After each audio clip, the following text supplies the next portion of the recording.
nation, under God, indivisible, with liberty and justice for all.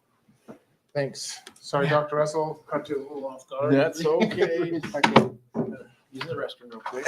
And All right. now we're supposed to actually do the mission and the vision. That's what I thought. Yes, I know, but it's I done. thought it felt weird, but that's okay. David caught it. Okay, we'll welcome guests, whoever might be here or whoever will show up. And then the next item on the agenda is approval of the agenda. I move to approve the agenda. Well, second. It's been motioned and seconded. All in favor? Aye. And next is we'll move into executive session. I just want to mention that trustee Benz is on her way. She'll be a little bit late, but she will be here probably 15, 20 minutes late. So whoever wants to move us into executive session. Okay, I move that we go into executive session to consider the evaluation, dismissal, or disciplining of, or to hear complaints or charges brought against a public officer, employee, staff member, or individual agent or public school student. Documentation of open enrollment appeal, and to consider records that are exempt from disclosure as provided in Chapter 1, Title 74 Idaho Code. Second. Okay, it's been motioned and seconded. Aye. Trustee Taylor, Aye. Trustee Jennings, Aye. Trustee Barron. Aye. Okay, we'll move into executive session. We'll be back at 6 o'clock for a regular session.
The Run regular full of time. session, as soon as I get the thumbs up from our IT guy, we are good to go.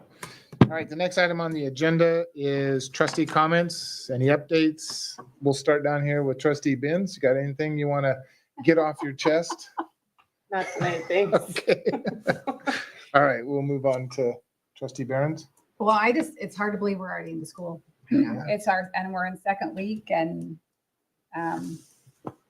I've got some dates scheduled already with Dr. Russell to do some school visits and I'm excited to go. Very good. Yeah. All right. I don't have anything earth shattering to say, so. Yeah, I'll just ditto I can't believe we're in the first few weeks of school. I think that I'm so excited that it went so well and happy to be back in session. Good. I'm good there. Jennings? Nope. All right. We'll move on to public comments.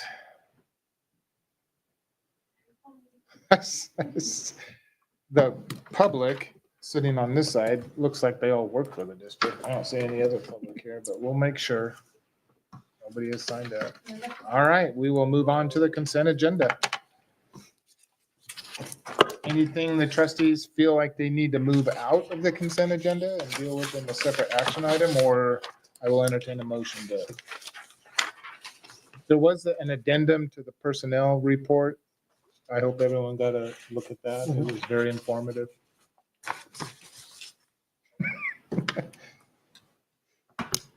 Okay, Nope. I'll entertain a motion if anyone wants to. I move to approve the consent agenda. I second. All right, it's been moved and seconded. All in favor? Aye. All right, we will move on to action items, the next item on the agenda, and we'll start with an open enrollment appeal. Motion? Yeah. Okay, I motion to table the open enrollment appeal. I'll second. Okay, it's been motion and seconded. Is there any discussion on that motion? Okay, all in favor? Aye. Before, I guess before I vote, do we need a timeline on that at this point? To table it till, I don't believe so. okay. Then we'll just, the motion stands. It's been seconded. All in favor? Aye. All right. Next, we'll have levy election resolution. Dr. Russell, I'm going to throw this one at you. Yeah, Chair Cookman, trustees, tonight we have an action item to discuss the possibility of running a supplemental levy. You may recall at our July meeting, we had discussed our supplemental levy that's currently right now on the books that will expire at the end of the fiscal year. That levy is critical to the operations of the district. The primary things on that levy have to do with staffing, teaching positions and classified positions. We have curriculum on that as well, our technology. And then we also have our supplemental salaries, which is all of our coaching and programs. Those are on our levy. Those are the big things as well. We have other things such as updating some of our athletics and activities programs and music programs. We have school security on there as well. So that basically it's critical to our operations to have that. So tonight we have a couple of options. We have presented a proposed dollar amount to trustees in July. What that might look like. That was around 16.8 million per year. Some feedback from the trustees said they'd like to maybe have some different options. So that's what you'll see tonight in your board packet. You'll see 3 different options. We have 3 different resolutions that were sent through our legal team to be able to review and prepare for you tonight around the cost of what those options might be. So option number 1, I don't know if we can bring it up, see if Tyler is able to do that for us, but we can kind of walk through it quickly. Option 1 is the dollar amount that we discussed in July. I think that was the 16.8 million. And it's broken out. There you go. Tyler's done a very nice job, exactly where we wanted it. You'll see how it's broken out per dollar amount for each of the programs. One of the requirements, and we've done this for some time, but one of the requirements from the state of Idaho is to be very specific and earmark how each and every dollar would be spent. And you can see that here. So this includes many of our continuing programs, our salaries, our curriculum. It does also include some upgrades to some athletic facilities, particularly around baseball, with some lights and some field turf for the baseball stadiums, as well as some things for our fine arts, early childhood, and you can kind of see that there. If you scroll up, Tyler, I think we'll get down to the tax implications of that on your, keep scrolling there.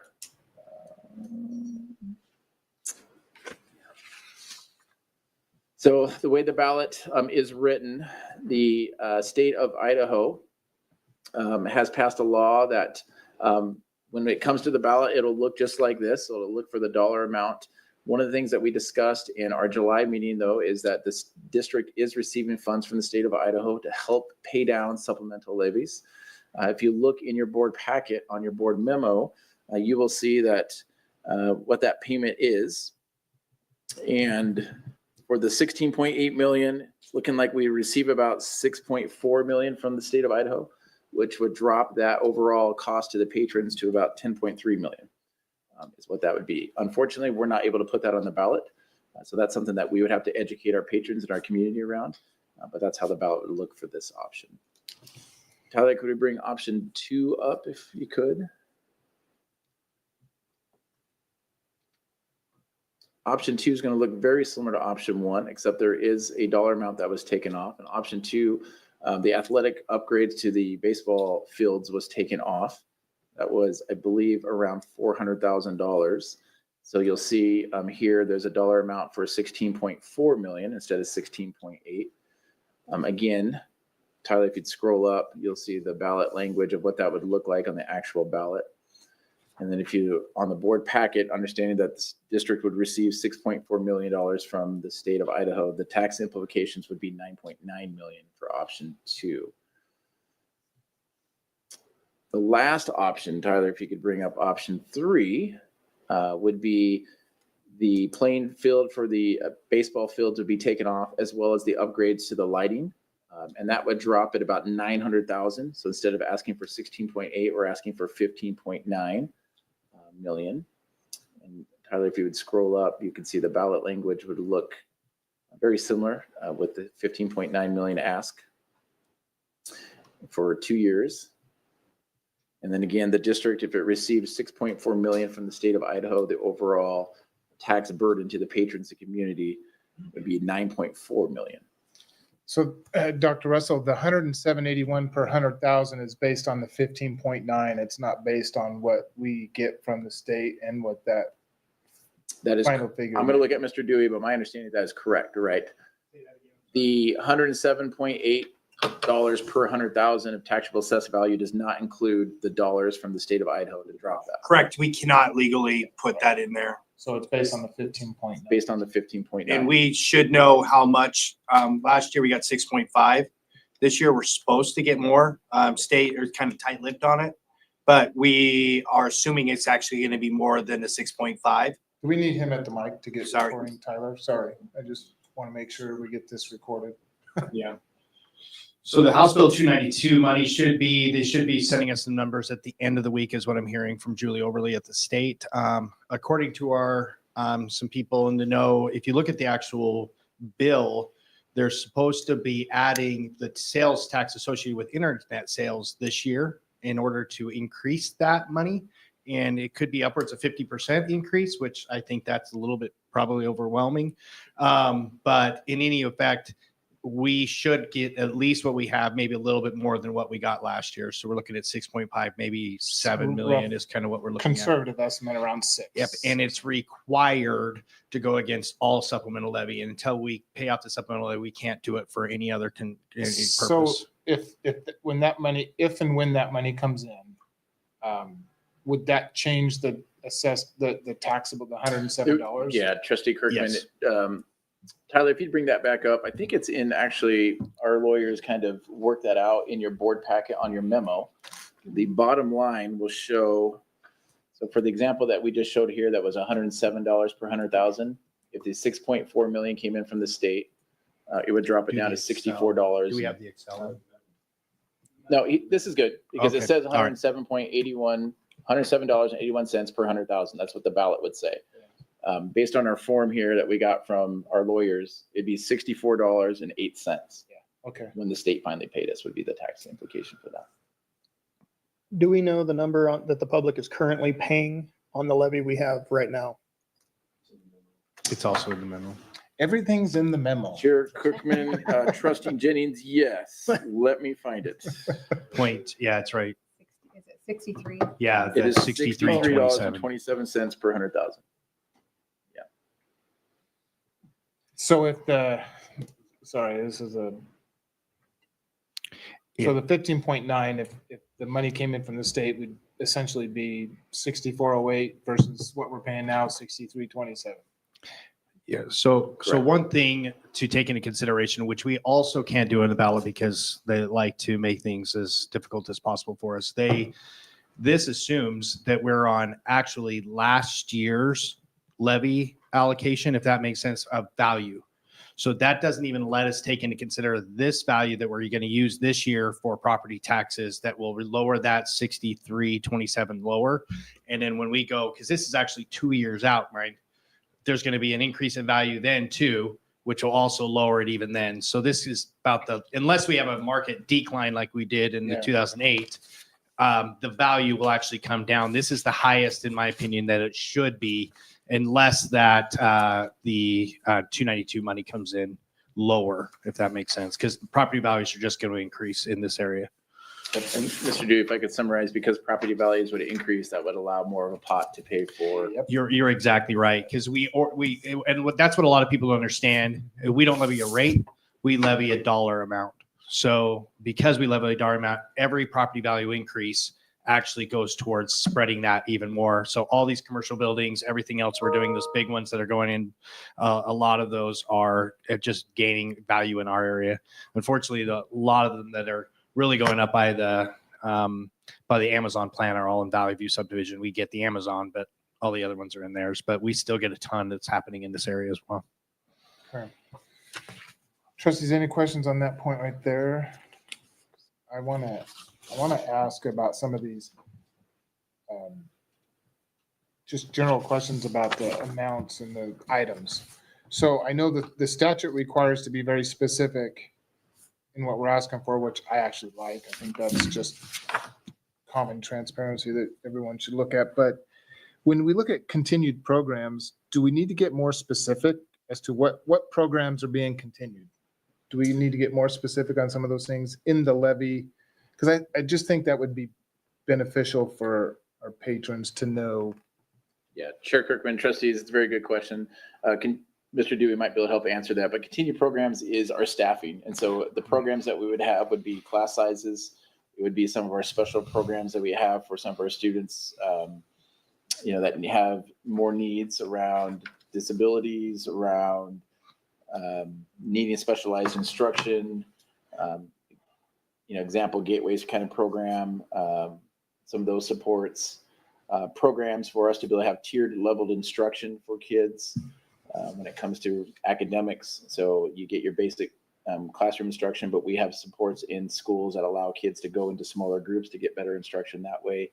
It could be specialized classes in our secondary, so they have options of different types of science courses to take. If we lose those staffing positions, and those options begin to get more narrow, and so it's a less choice for kids.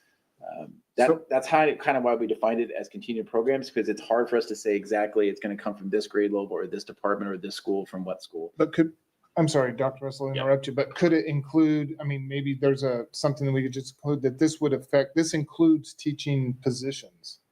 And if the levy is not passed, that could affect teaching positions, which then would affect continued programs. Is that a fair statement? That's a fair statement, yes. And Chair go Kirkman, ahead. in line with this, is this also co-teaching deans? Is this all of those continued efforts as well?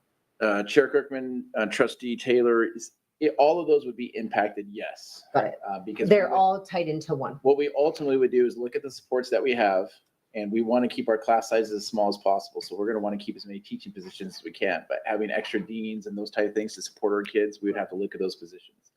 Instructional coaching would be something we probably have to look at, whether we can afford that or not. EL is one thing that we are required to give and teach.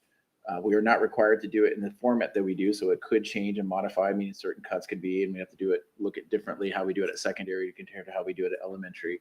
All of those would have to be considered, because we would lose roughly about 45 positions here that we'd have to take down. So your goal is any student-facing program. So Well, anything and where a student actually- is directly involved is where you're. Sorry, that's going to be more than that, because that also includes our salaries that we have. If you remember, for supplemental salaries the next? Well, it's Yeah. not supplemental salaries. It's also paying for, remember, the state of Idaho did not give us all the money to pay for those. That's those what I positions was as well. going to bring up as well. So it's gonna actually Mandatory- be more. mandatory minimums. Yeah, so we for- used to have, mandatory for minimums. years, we used to have 3.39 million on there.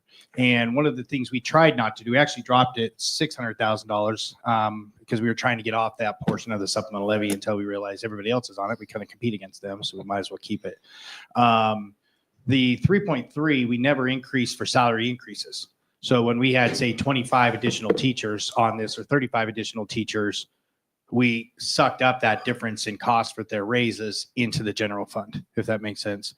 So we have to now take, and we were able to do some of that by maneuvering our salary structure and our teachers and that kind of stuff to make it all work.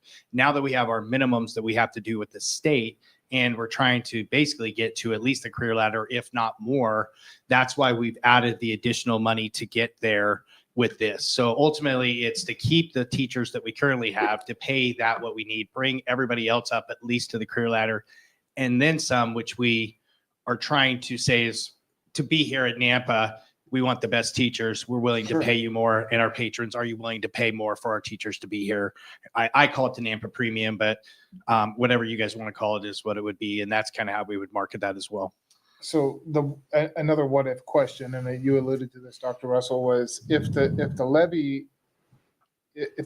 levy is approved to go on the ballot, but it fails at the ballot, do you know, or are you prepared now to let us know about how many teaching positions might be affected? I think Yeah. this is huge. Yeah, Chair Kirkman, trustees, good question. I just kind of did the calculation. Now, remember, it's kind of hard to quantify because teaching positions, there's different salaries that Yeah. each teacher makes. And this isn't just teaching positions. We also have classified on this as well. But if I were to take a general teacher salary, which is around 75 or 80,000, and you were to divide that by the 6.5 That's a fully million. burdened rate with Fully Yes. burdened rate. benefits and everything. Yep, divided by the 6.5 million, you're looking at about 80 positions. 80 80. positions.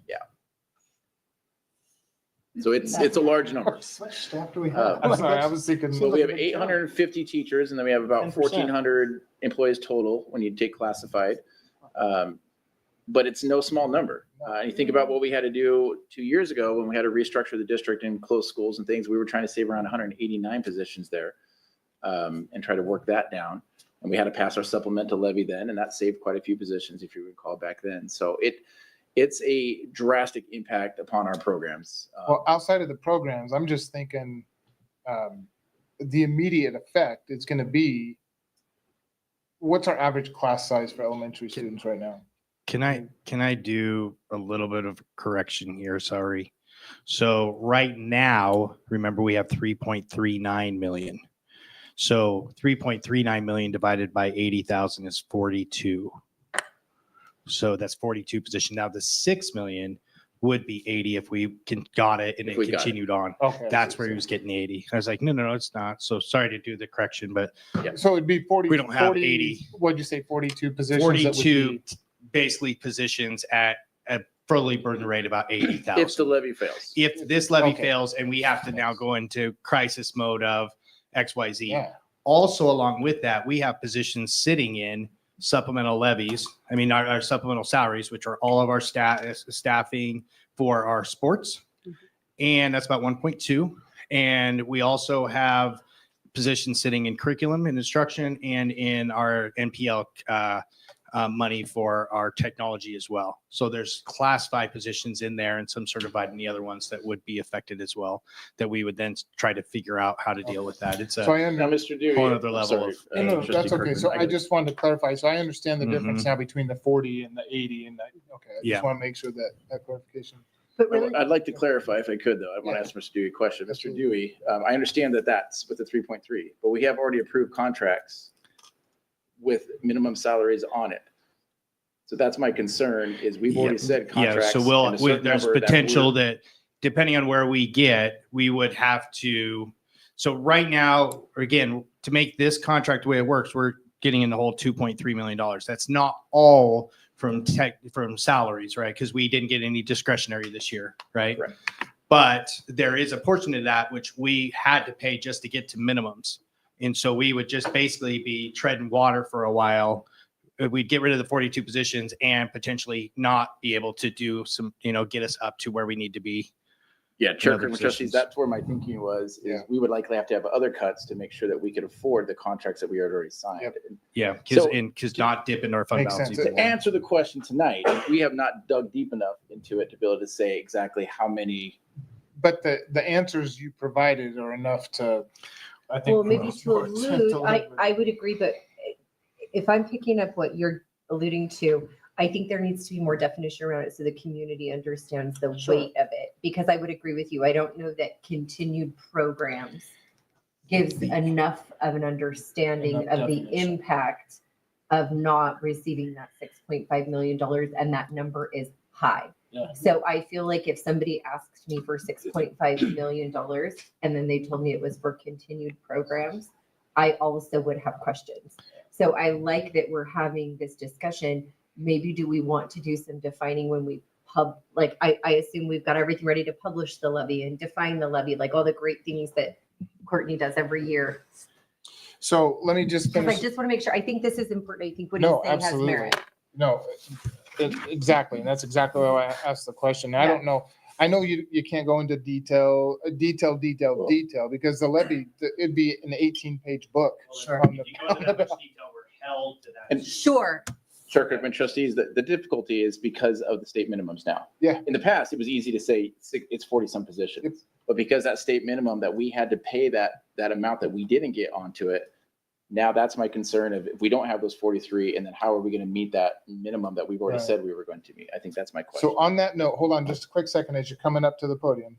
On that note, do we know what the average class size of elementary ed right now is, and how much that might increase if we were to have to drastically reduce teaching positions by 40? Have we gotten to those? Chair Kirkman trustees, I don't know our average class size right now. Are you aware, Mr. Knopp, what our class size is?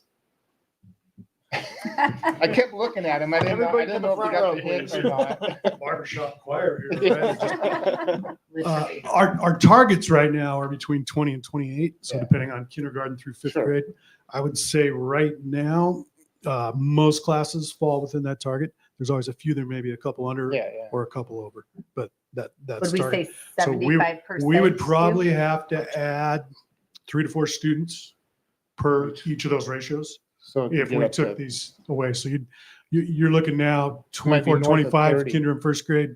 You're looking 27, 28 second, third grade. You're looking 30 plus fourth and fifth grade would be the adjustment on those ratios with these cuts. Okay. Thank you. That gives me, I think that gives us some good. Waylon, you just keep getting. I know, I just want to back of push the in. line, don't you? The other thing we need to realize too is that we don't get paid nearly enough for our support positions than what the state gives us. Right. So there's a chunk of our money that we actually have to pay for our SLPs, our psychologists, our counselors, all those people that are highly paid, probably the most highly paid that we have in our district. We have to pay those with our regular general fund monies as well. So it wouldn't only necessarily take that, it would start to shrink our support services that we could get for our district as well. So I would think that's another area we need to worry about. Yeah, it's not just one, Just not teachers. it's going to be. Chair Kirkman, Dr. Russell, and that's actually, I just want to make the comment and for the board, yes, all the specifics that we need to consider for the ballot language and all those things are very important. But I think this stresses the point again that supplemental levies are not supplemental. The conversation of if this truly was supplemental, we could easily tell you this, yes, this is an extra thing we do that's a supplemental piece that we add onto our system. But the reality of how public schools are funded, it's our lifeblood to survive. So that's why it gets down to these levels. And that's if we can find a way to craft that community message so they understand that. It's not about supplementing, it's about surviving. Right. So that was just the comment I wanted to make. You're absolutely 100% right. I think that's what you're trying to tell. It is. Okay, and then trustees, any other questions or comments on that particular point? So I did want to go a little bit into, I wanted to ask about on one of these options, the 16.8 and the 16.4, I think, you had the baseball diamonds, the fields, the turfs, the lights. What is the state, Courtney? I know you snuck back there, but I have a feeling Dr. Russell's going to ask you about this. But what is the state of those? It's more than when a light bulb burns out, we just put another one in. Chair I'm Kirkman, Board assuming. of Trustees. Currently, Skyview and Columbia do not have any lighting fixtures for the baseball fields. Okay. We are, there's only 2 other fields in the entire 5A conference that also do not have lights for their fields. The reason why this one was put on and we wanted to consider this is there is an impact also to our students leaving school early, particularly in the early part of the baseball season. And the way that it's organized with the umpiring, we have to do 2 games in one night. And so typically during the first part of the year without the lights, we are struggling to get in games and complete games for our students, and they're having to get out of school early. So as we evaluated some of the needs around of our athletic fields, this is one that we felt had the greatest impact, not only for the students and the student athletes, but for the academics as well. Interesting. I never thought about that. Any comment, Trustee Jennings? I've got a lot of them, but I'm all right now. Okay. What about the field, the conditions of the turfs and the fields? Yeah, thank you, Trustee Kirkman, Chair Kirkman. One of the things that as we look through our fields, you're also seeing a trend for the maintenance component. Much of the conversations like we had last year or 2 years ago, when we were talking about the football fields, the maintenance of our baseball fields are heavily reliant upon our coaches. The coaches and the players themselves are the ones that truly maintain in the fields. With that, it's part of that rite of passage in some capacities in baseball circles. It's you have practice and then you have another half hour or 45 minutes afterwards that you're putting the field to bed. One of the things that we have had with our use of the fields is that they're up and down. And right now, as you know, if you've gone through some of our fields, they've already tried to start putting some turf in around home plate because it gets so beat up. The baselines at Columbia, they've tried to put in some turf in the baselines. The part about patching and putting it together means it's not really complete, and it does not do a good job in the overall perspective of the fields of continuing to patch it and put things in piece at a time. So the other component of it is it allows more playing time on the field too. When you get, there is an apex when you start playing so many games on a field that it starts to deteriorate. Both programs, so all programs, notice we're only talking about Columbia and Skyview because those are our current fields. And so those fields are the ones that are in here. Nampa High is not in this because, again, we don't have a field for Nampa High at this time. So there's only 2 fields in this levy as well. I want to just make that distinction as well. And the baseball lights and upgrades would only Are just for Columbia Skyview and Columbia. Skyview, yes. Nampa's facility has lights, It does. but no turf, It does not. and they wouldn't get it. They would not. This is, again, because we do not own those facilities, the levies for the facilities that we own. Sure. So going back to your question, the field maintenance, it would have a difference in field maintenance. It would also, there's less for our student athletes to be engaged in that and for our coaches. If you talk to a lot of our coaches today, again, it's part of it, but most of the fields in the valley have also started to move towards turf infields as well. You said there's only 5A schools that have lights? No, there's only 2 that do not, Oh, that do besides not. our 2. So, I thought he was going to say, and there are. yeah, I was gonna say, We- Skyview and We, Columbia? Skyview, so of the 4, I was thinking 5A, like- 2 of them are ours. Okay. Okay, that's good information. Thank you. Trustees, any other questions on? Trustee Benz, sorry. I have a couple of questions. So the NPL, that's the technology stuff.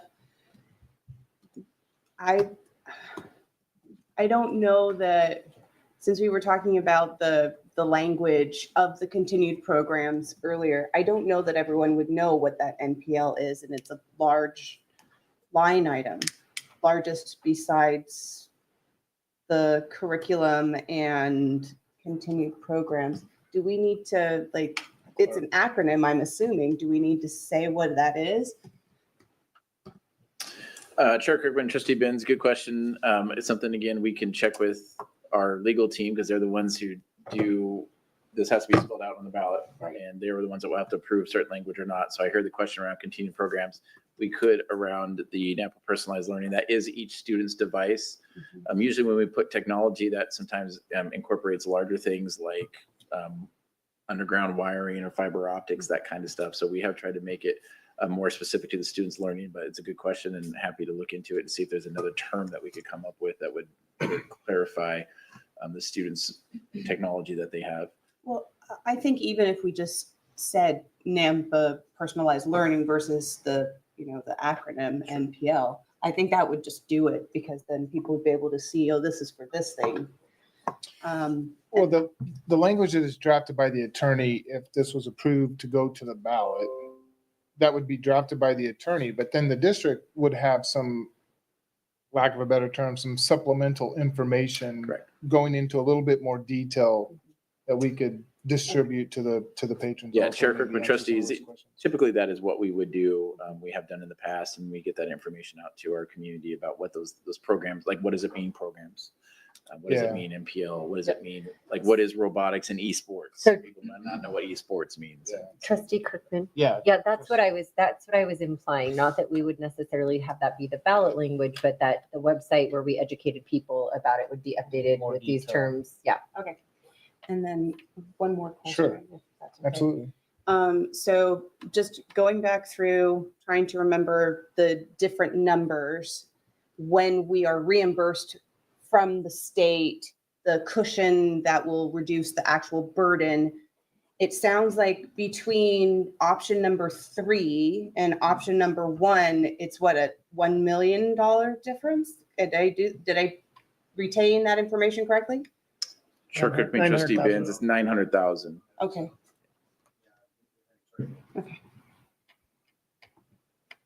Very close to $1 million, yeah. What would that translate into on, like, your municipal bills or whatever? We'll say $300,000 house. You're looking for each 100,000. You're looking at $70.18 or $64.08. So $10 or $6 difference. For the year? So 6 times $300,000. Let's say 400 to be realistic in 20 this bucks. area. Yeah, not 6 times 4, $24. Right. And in comparison, like that third one versus what we're at now, it's even going to be less than that. It's $1. So you're looking, so that's the part that we need to really focus on here is that we're really not talking a lot of dollars here. That's where people understand, even if your house goes up to 500,000, we're still the lowest levy rate we've ever had. We have no more bond debt. We're not hitting anybody with bond debt anymore. And so at this point in time, this is all we have alongside of tort. So that's kind of why we're trying to maximize this as much as possible, because we no longer have bond debt and have the abilities to do larger projects. And this is really the only way we have the ability to do that now. 521 money is the maintenance that we could use. Is that the maintenance from interest? Yeah. So That wouldn't have, that. we couldn't- modernization funds, the 521 modernization funds can only be used on Same student question I had. occupied educational buildings. So we cannot use it on any Turf. like technology, turf, any sporting complex, lights, or those type of things. There are some, like if we wanted to try to build like an auxiliary gym with it, we could try to do that, because we also have, school functions, PE and that kind of stuff. But reality is you try to do anything more for kind of sports wise, it's right off the bat. And they're being so much sticklers on that I actually have to turn in every single bill to a website. Every single invoice has to go to the website so they can see that we did not use it. I'm not talking about the initial money. I'm not talking about the interest. principal. I'm just talking about the interest. So the interest is what we're using to supplement not having our lottery funds anymore. Right. But is it possible that interest money could be used for turf maintenance? Yes, for turf maintenance. But the issue is we're only getting this month. I think we got $180,000 or something like that. Right. If I times that by 12, we're barely making it so we can keep up with our maintenance projects that we have now. if Yeah, that I makes get sense. it. I understand that. I'm just thinking down the road, if there was, we never really know what the future is going to hold. So if there was an opportunity to use those maintenance, the interest for maintenance on the field to at least I don't know. That's why I was asking that question. Yeah, and But we're it's looking at- possible. We And we're just- looking at some different avenues. And that's one of the reasons I think that we gave that different ideas without it in there or not. Right. If there's issues, is because what are some of the things we might be able to do other ways? Yeah. There is some other structures we're looking for, but my concern is right now we're running into fund balance just to pay our salaries. Sure. And to pay our operational cost. And so I think we got to pay back that first before we go and do any of the fun stuff down the road, if that makes sense. We got to pay off our debt first No, before I we, understand that. that's kind of where I'm at with And that. I think you're going to get tackled here by Mr. Stoffer if you Yeah, don't he let wants him at the mic. I would just like to add this component. As we've talked about the 521 money and the money that we are gaining an interest off of it, it really is just funding our day-to-day operations for maintenance. Yeah. And I think I just need to make that statement. Can we use it for other things? Yes. But if we do, where are we going to get the day-to-day operational money for maintenance is going to be the question that we'll have to tackle at the same time. No, totally understand that. I'm just thinking for myself, I'm looking at these three options. Yeah. If maybe we took, again, just for me and for discussion, take that field turf maintenance off of there. And somehow hope, I guess, against all hopes down the road that some of that that's why I asked the question, if, and it's a big if, that money could be used for turf maintenance, but I get where you're coming from. I totally understand it. Chair Kirkman, I Trustee- think it's just a good question for the public to hear as Sure. well, right? Yeah. I mean, we have had these conversations, and again, the people are tuning in right now. It's just a good component to have Yeah. that knowledge of, yes, there's these pockets, what they can be used for and what they're currently being used for, and then what it causes as far as a cascading. But then the reality sets in. Right. Yeah. Then the reality Then comes the into reality play. sets in. And I think that's what we're talking about this whole levy, right? Is if one step has a cascading effect that we'll have to solve, and each step has a trigger Yeah. that causes a reaction. Trustee Jennings? Yeah, so in all honesty, I'm hung up on the baseball turf and lights, and not because I don't like baseball. I love baseball. I'm a big sports fan, or big sports family. It's essentially 5.3% of this entire levy proposed. The other roughly 95% is essential to our education for this district to stay afloat, to provide things. And I think just, we go back to the Overlord 2023, when we ran the last turf, the public disliked it. And I can see in those football stadiums now, they're used for soccer, for band, football, multiple things. We're renting it out to private leagues. I don't know where there's the additional value in a baseball stadium, and maybe one of you guys can add to it, for those kind of additional income potential making items like our stadiums are doing for us. Trustee Benz, did you have a comment, question? Oh, I did. I might be the reciprocal argument. I think if it's what, $24 a year, and that will get a safe turf field for our student athletes. It'll provide the lighting so that they do not have to miss classes, so that they can play during daylight. $24 for the year seems pretty reasonable for athlete safety and, academic support, but I don't know. Chair. Trustee Taylor? Oh, go ahead, trustee. No, I completely agree. You guys saw it right there in the board memo. I'm one of the many of us in this room that pay the $63.27 currently. For that to go up $7 per 100,000, I'm good with that. I'm more concerned about people who step up to the ballot, they read the levy, they see what we're doing, they go, I don't like that, and they click no. And that's more of my concern, is it not passing. Now, if we knew it was going to pass, I'm good with it. I'm just more concerned about the person that steps up and goes, we already done the turf thing, I'm out. And that's my biggest concern, because then we lose everything else. Trustee Taylor? Yeah, so I see that the way that our options are split up, we have the baseball license upgrades and then the field turf, baseball, softball extras separately. I assume just because we're all aware that that was a complaint from 23.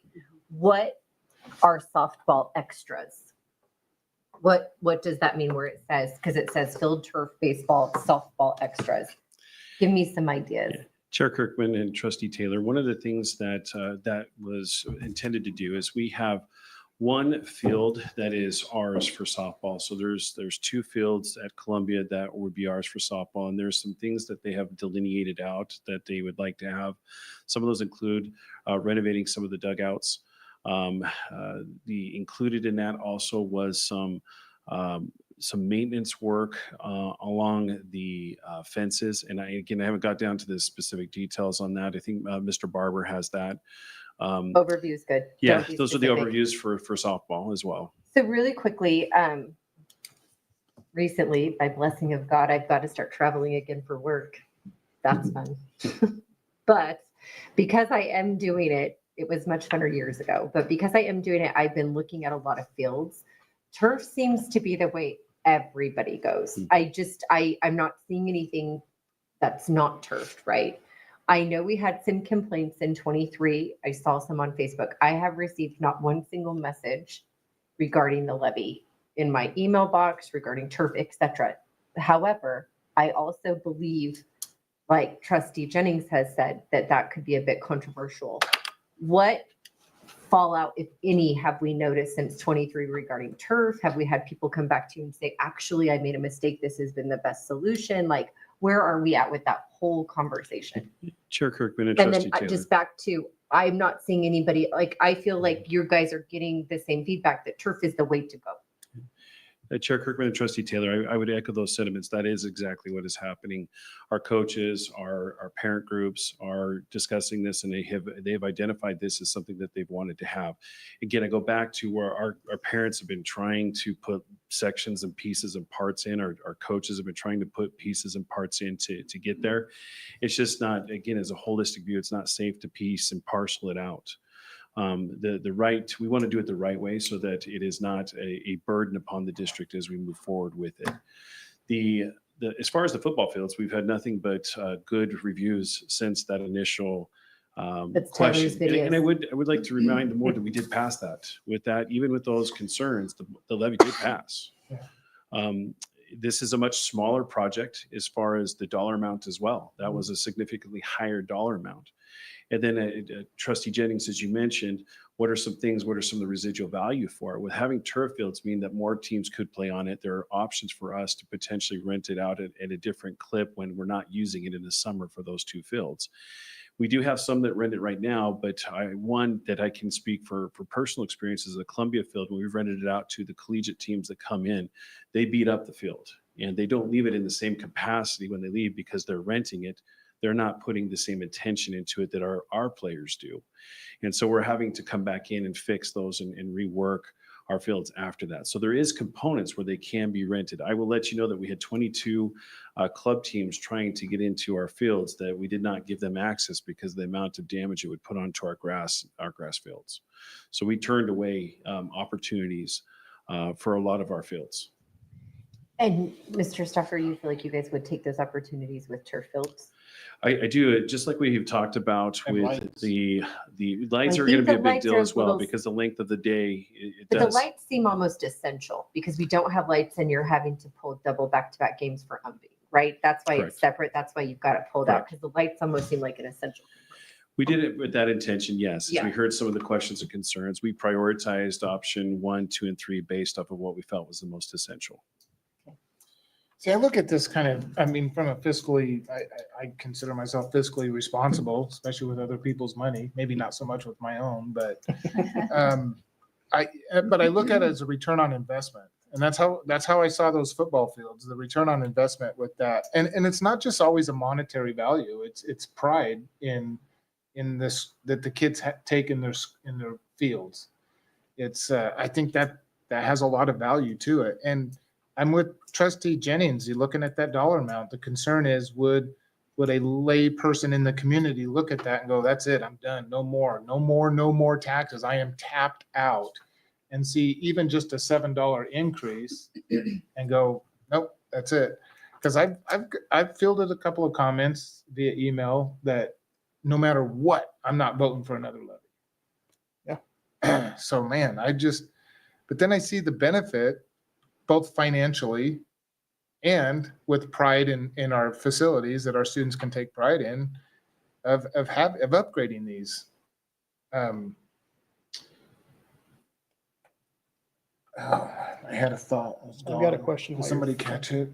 Trustee Jennings? This is Go your ahead. thought. I've got it over here. Oh, you do? Yeah, Good. yeah. Thank you. So, Mr. Stopper, actually, I'll probably bring you back up because you might know the answer. The fields that are out away from Skyview, the 4 diamonds, is that a part of this maintenance? Is that City of Nampa owns those? Chair Kirkman, Trustee Jennings, no, that's the city of Nampa. Those Oh. 4 fields are city of Nampa. So currently, both Skyview and Nampa softball teams play on city fields. I remember what my thought was. But before I get to that, Dr. Russell, if you have comment on what was just said. So Chair Kirkman, trustees, one thing I think I'd maybe like the community here and just to get out again, because I think I hear that sentiment as well.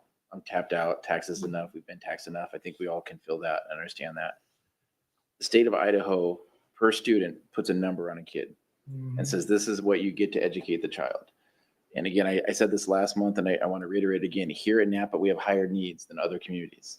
We have higher special ed numbers. We have higher English language learners and we have higher poverty. So that number does not allow us to educate those kids because those needs are higher within our community. So it does take additional resources, and that's what this levy provides us, is additional resources for that. So I just wanted to share that out. I wish you could put that under continued purpose, just so you know. So my comment was, this is, and I hear this quite a bit. Why is it always, because we tend to have the conversation around, because it seems like that's where a lot of the money is spent, is on athletics. But I know you do have some line items here for fine arts, for robotics, esports, those types of things. I just don't want to, I want to make sure that we're also proportionally funding those activities as much as athletics. Did I get that out right? Proportionally. I know they're not going to cost the same dollar amount, but I just want to make sure that those aren't being forgotten, that orchestra and band and other, are those fine arts? Those are fine arts. Yeah, those are fine arts so you can comment on that if you want or not. It's just Yeah, Chair something Kirkman, trustees, no, you're spot on. We actually did break that out so that fine arts can see, because in the past we would put that all in arts, but we did break that out so that, robotics, again, we saw our students here a couple of months ago about how important those programs are, and they're just as important as an athletic program to them. Where students find value in themselves in those athletics and activities, they do better in school. They stay in school longer, they're more successful. And so it's really important that a school system has that. That's part of an education that helps kids be successful. So we want to be able to put that as much as we can into it. And we'd love to do more, but we think that this keeps us within that threshold of are we not overtaxing? Are we getting our students what they need and be able to provide the programs and supports that they need as well? And what would activities / sports look like at 322,000? What would that be? Can I add something in Oh, this? I'm as sorry, I well? didn't see you there. That's okay. I was waiting for you. If you guys remember, and I don't think any of you guys on the board when we first started putting this kind of stuff on the levy, the reason we actually started to put this on is the year I came on is when we had the really big crisis, and we had to try to start to bill kids to play. We also had to bill kids $50 a head to ride a bus for activities. And we also had a whole bunch of helmets that were coming due and a whole bunch of equipment, high jump pits and all that were coming due. So the problem is none of our general fund money, we don't have the money to really keep up with our sports equipment and that activities, and it's expensive. So it's one of those things, and the schools can't get enough donations to buy a new pit or it was just really getting there. And every year we have to recondition all of our helmets, and that's a huge safety concern for us for our football programs. So we started doing it then because of all of our safety programs. We got our new mats. What we used to do for mats is our high school, it would get, okay, our high school, it's too bad for high school. Okay, let's go ahead and give those to the middle school now. Somehow those kids are much they'll be better in the fine, middle yeah, school because those ones are fine. But those kids, yes, a lot of them are smaller, but some are just as big, right? But yet that's how we used to do it. And so now we're at a stage where everybody gets new because we've done this. We've done this with this money, and that's what it's for, if that makes sense. So yes, it does look like we're doing a lot to athletics, but that's really all of the districts generally giving is that supplemental money. We don't have any other monies that go to athletics per se. We have a little bit that goes towards transportation, and that's really to help most of our band and stuff like that to go on some other stuff as well. So that's, I kind of want to, it does look weird, but we No, it doesn't look we weird at all. support our arts and that kind of stuff in classes and classroom monies a lot differently with general funds. And our supplemental is the extra on top, which is mostly our activities.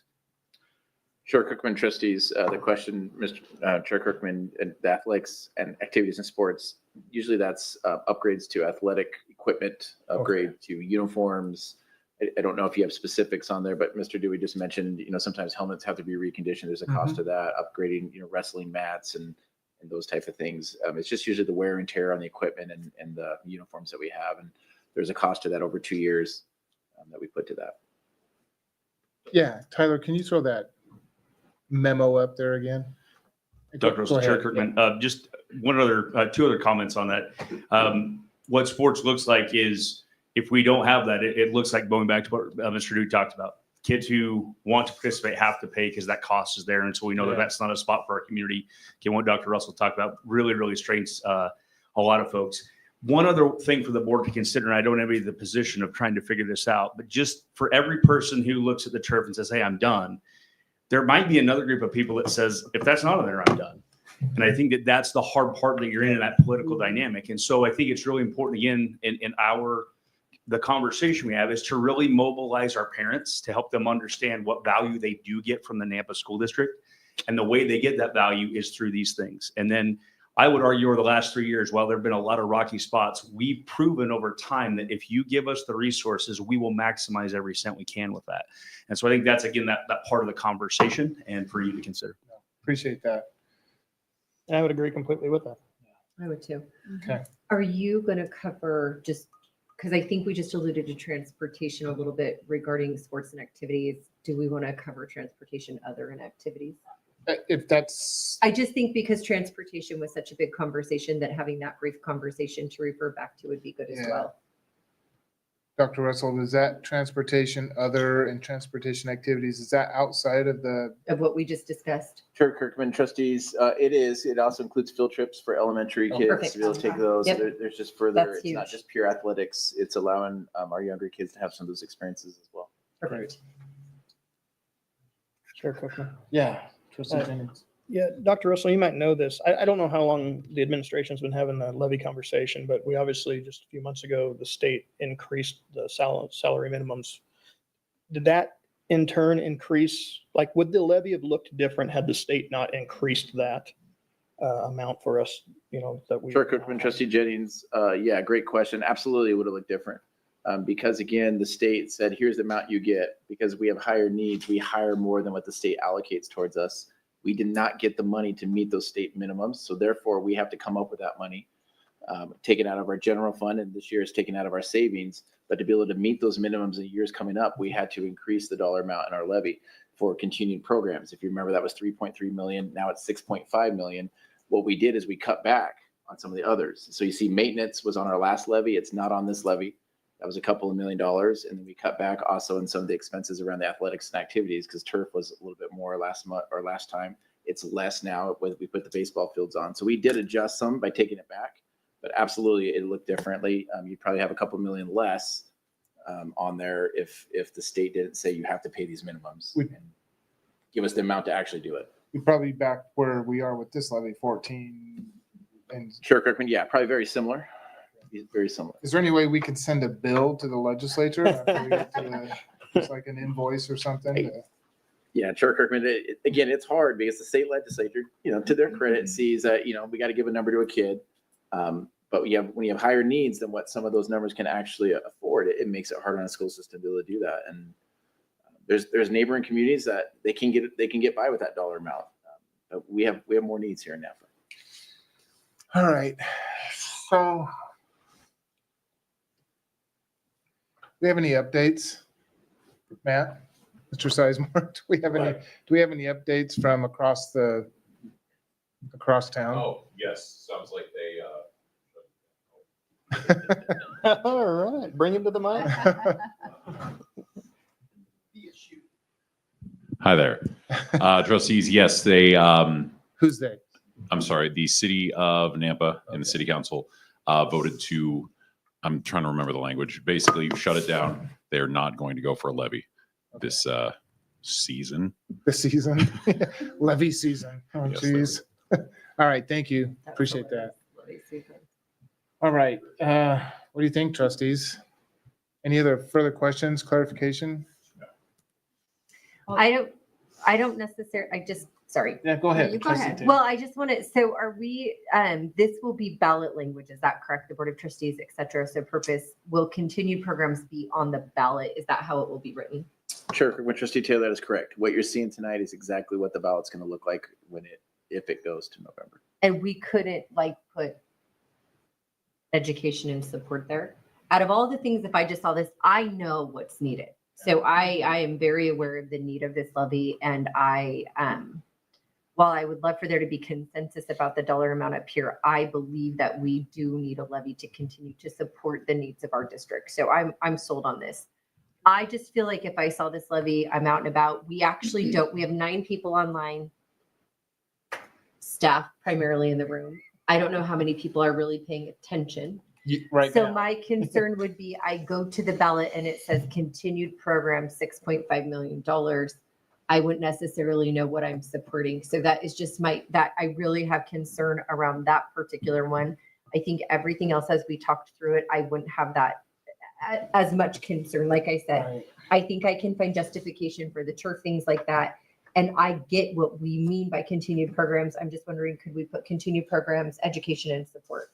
I get the need to be, broad, I guess you could say. I just, with the state of the world, and I'm walking up to the ballot box and it says continued programs. I'm like, do I even support continued programs? Because I don't really know what they are. And I'm like, no, not for $6.5 million, right? I'm just playing devil's advocate here. But on that question, if the board votes on this action item right now to approve a levy going on the ballot, it will be this language.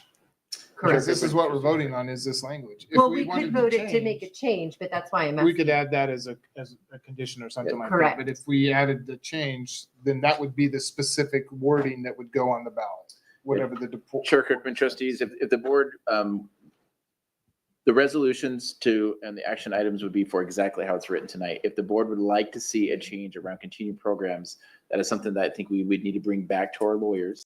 And they would have to look to see what type of language could go on that would meet the order of the law. We'd have to have the resolution rewritten and bring it back, and probably in a special meeting for the trustees to be able to see that one more time and be able to vote and approve on that before August 29th.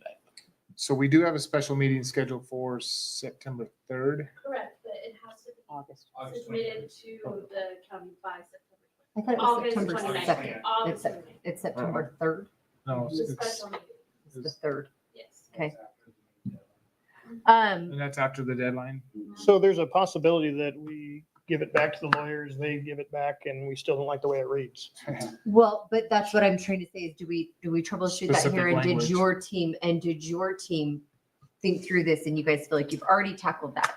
Chair Kirkman, Trustee Jennings, first question is, yes, that's accurate. You could have the lawyers come back and we could have this very same discussion and possibly not get anywhere. Chair Kirkman, Trustee Taylor, to your question, we did have these discussions, but because we have had this language consistently on our previous ballots for the last, I think it's been 6-7 years, if not longer, we felt like it wasn't as big of an issue because we do go on and educate what those continued programs truly means. It hasn't hurt our ballots in the past, but as you alluded to, this is critical. So we want to make sure that whatever we put on there is going to inform our patrons of the community to understand really what they're voting for, what it means or doesn't mean, because we don't want that person to show up at the polls and think, well, I don't know what that is. $6.5 million is a lot. Never mind. Right. That we want to avoid that. So I understand the concern. Absolutely. I don't have Piper Jeffrey here, which is our legal team to look that over to talk to them about what that might look like. What we do know is that it has been on other ballots, previous levies, and it has been successful on those. Okay. And trustees, I would, if you think about, if you guys are leaning towards tabling it, I think one of the follow-up discussion is to set the special meeting date while you're here. So it also gives a timeline. Yeah, because we're facing a timeline. Yeah, and If you do that. I want to be clear. Yeah, I want to be clear. I'm not saying that we need to table as much as I just want to make sure that we've thought through all of these things before we push that out, because it is a critical, in my opinion, it is a critical need this year. Chair Next year- Kirkman, next could I, year. could I ask one real quick Yes, question to Mr. please. Stoffer? Because the other thing is, I don't know the lawyer's timeline, if they would actually bill it, what's their turnaround, and what was their turnaround when we sent this originally to them? Dr. Russell and Chair Kirkman, I think that it will take them probably in between 24 to 48 hours to get us back to us. And that was the turnaround that we had here. And that was after they received the numbers for the levy cost. But so I would recommend between 24 and 48 hours for us to get it to them and to have it returned. Okay, so maybe just kind of kickstart the discussion before a motion is made. Personally, I'm in favor of, I wanted to make sure that there was no fluff in here. It's not that I thought that staff would put a bunch of fluff in here at all. I just want to make sure that we're looking at the absolute bare minimum necessary type thing that we're asking our patrons to approve. I think our patrons know the critical need of a levy. Teachers are funded. We're losing, if this levy doesn't pass, if it gets to the ballot and the levy doesn't pass, we're looking at increased class sizes and, teacher positions potentially going, all that stuff you don't want to think about. The lights, I never even considered what you talked about as far as the games at night and getting out of class early to make sure you could play a ball game and all that kind of stuff. So I'm with the lights. I think that's a need there too. And I'm also leaning towards getting those fields up to par. I think there's a lot of value in competing with the rest of the 5A schools in this area. We did that with our football fields. And I think every team in this area that comes over and plays on one of our fields loves it. I think it's, just visually it's impactful and it's safer for the players to play on, and there's less maintenance down the road. I get all that. And I really look at that return on investment, both in the dollar amount and in the pride that we can take in those fields. So I am inclined to go with the 16.8. I want to make sure that people understand that's with the 6.5, give or take, however that might be, million coming from the state. That's going to reduce that down to 9. And people don't, they just see the number 16.8 and go, oh my gosh, I'm going to lose my house. I mean, I get it. I mean, I think about that all the time too. And an extra $7 is an extra $7 or an extra $20 or whatever. My opinion is that I'm in favor of the 16.8. Let's do it right.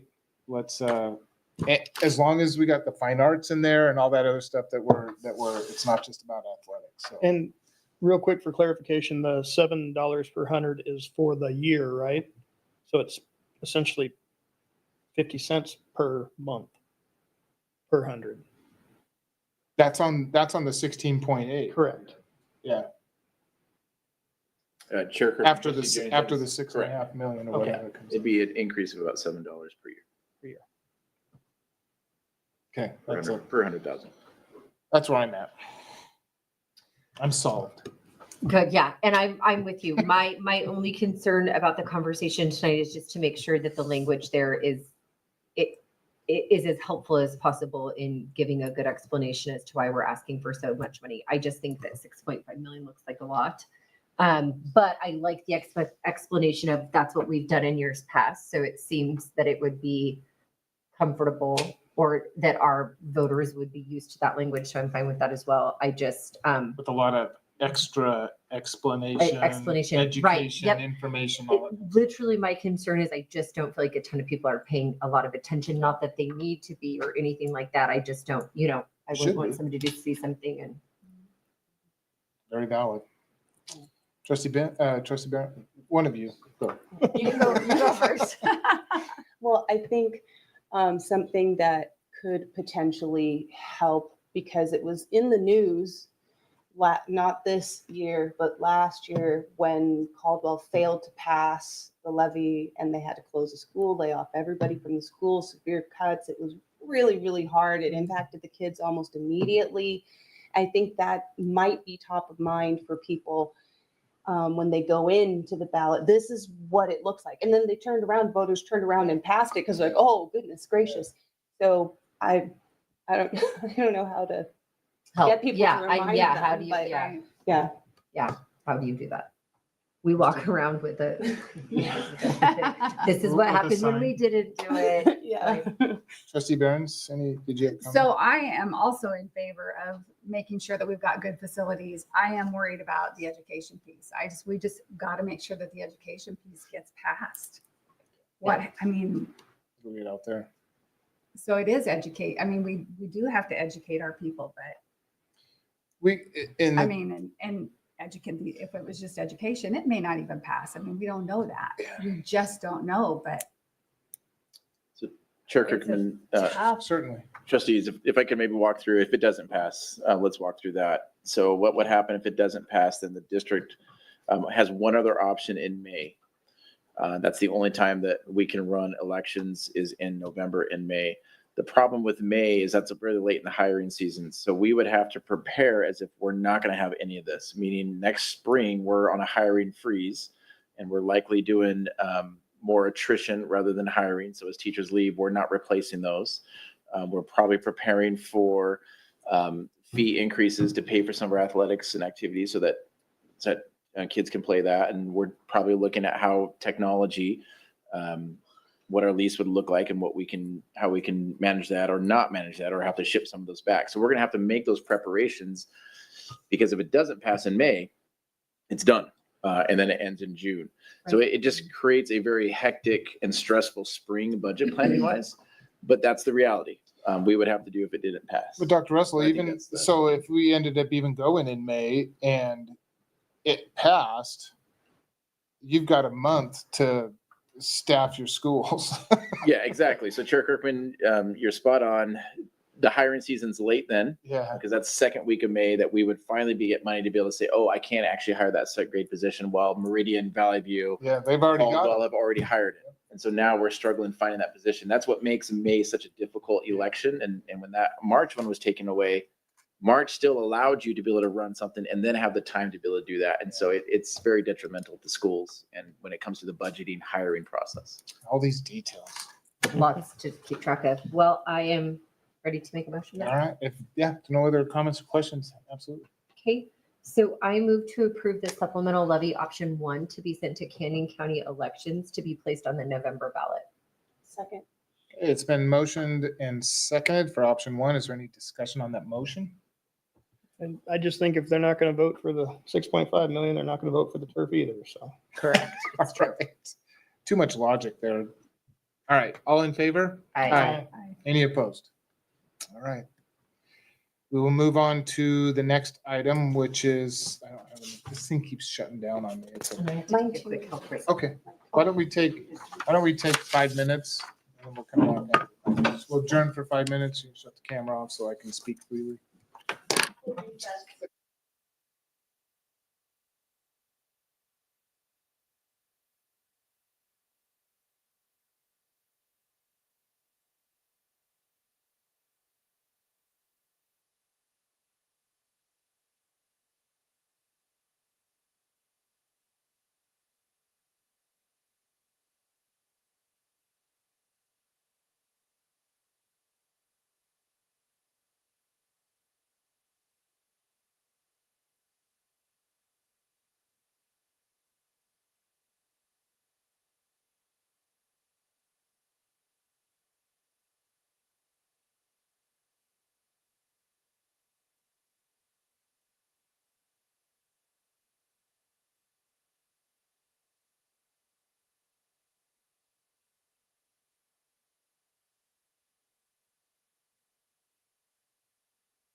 I get the thumbs up from Tyler that we're live.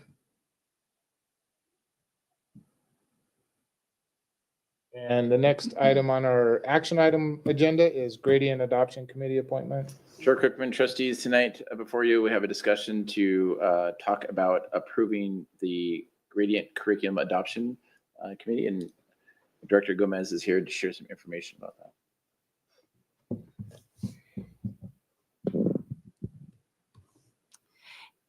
Tyler, sorry, will you start with the PowerPoint, please?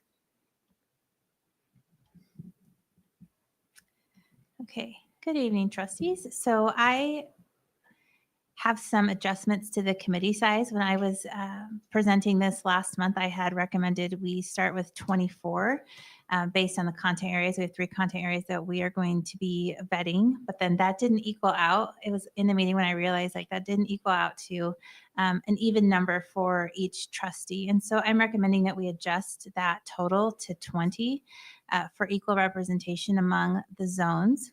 And also because we didn't get there's 2 zones that had 2 and 1 zone that only had 1.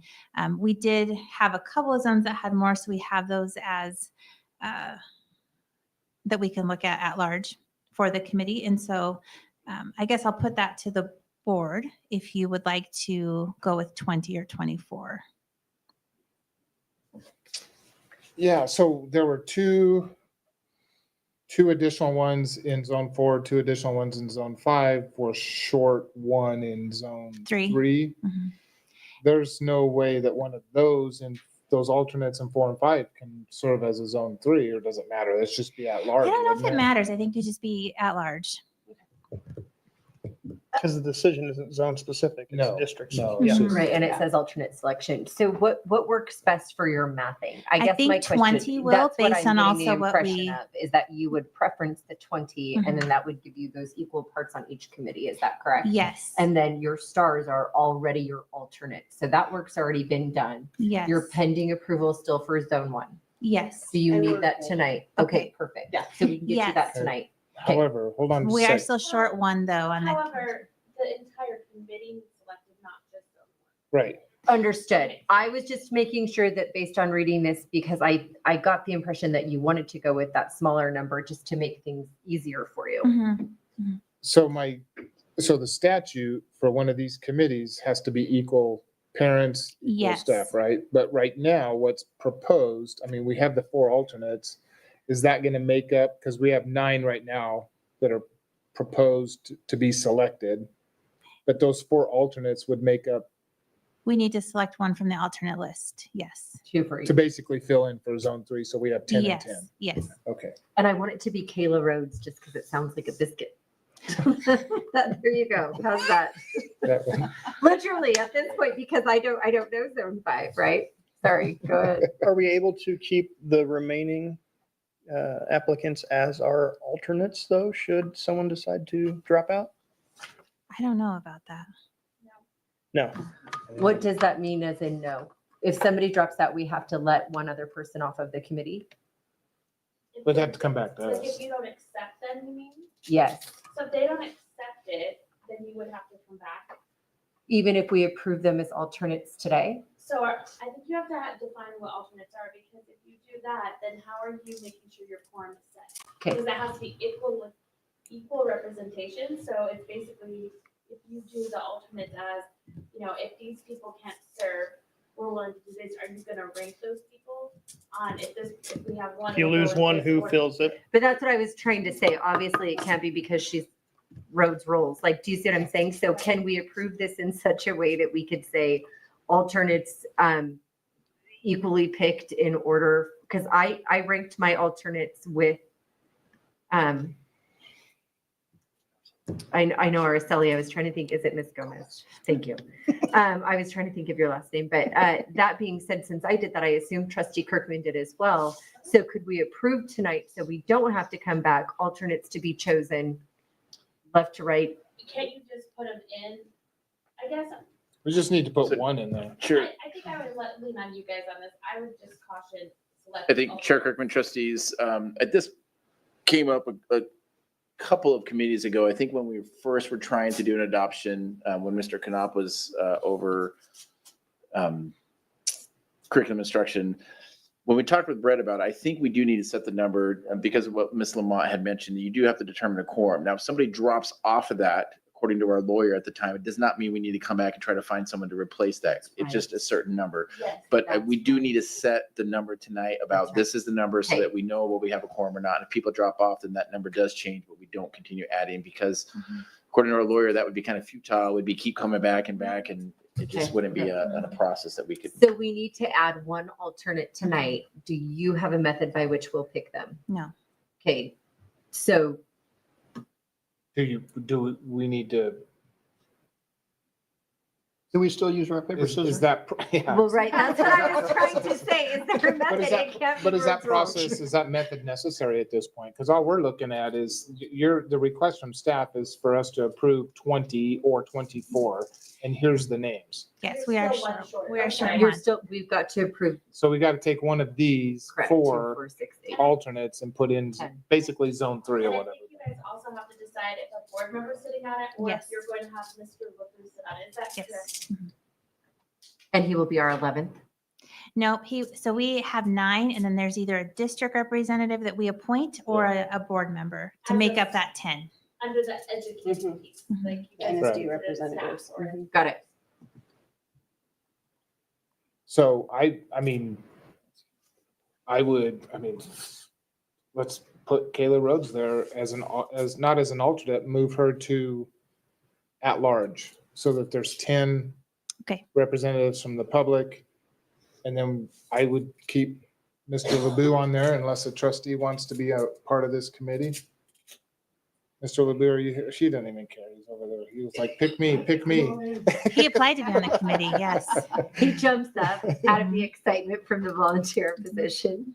So I guess that's where I'm at is like, let's move Kayla Rhodes to at large. We'll have 3 alternates and then the list is what's on here. It Perfect. sounds So like we don't have alternates.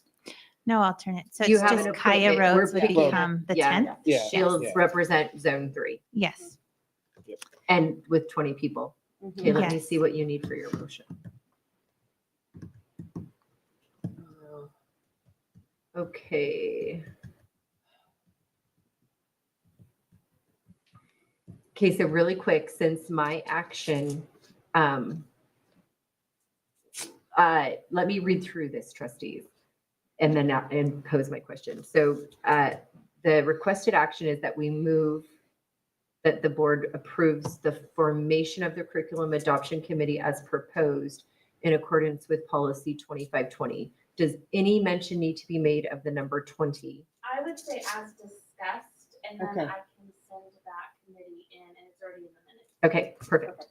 So I move that the Board of Trustees approve the formation of the curriculum adoption committee as discussed in accordance with policy 2520. Second. Okay, motion's been made and seconded. All in favor?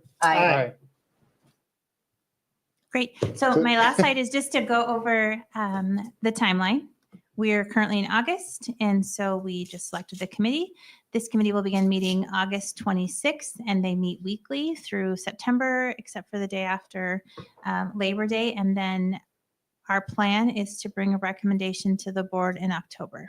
Great. Yes, and then I will be back for another committee because we're still going to be vetting an elementary science resource and possibly secondary math pending the outcome of this grading adoption.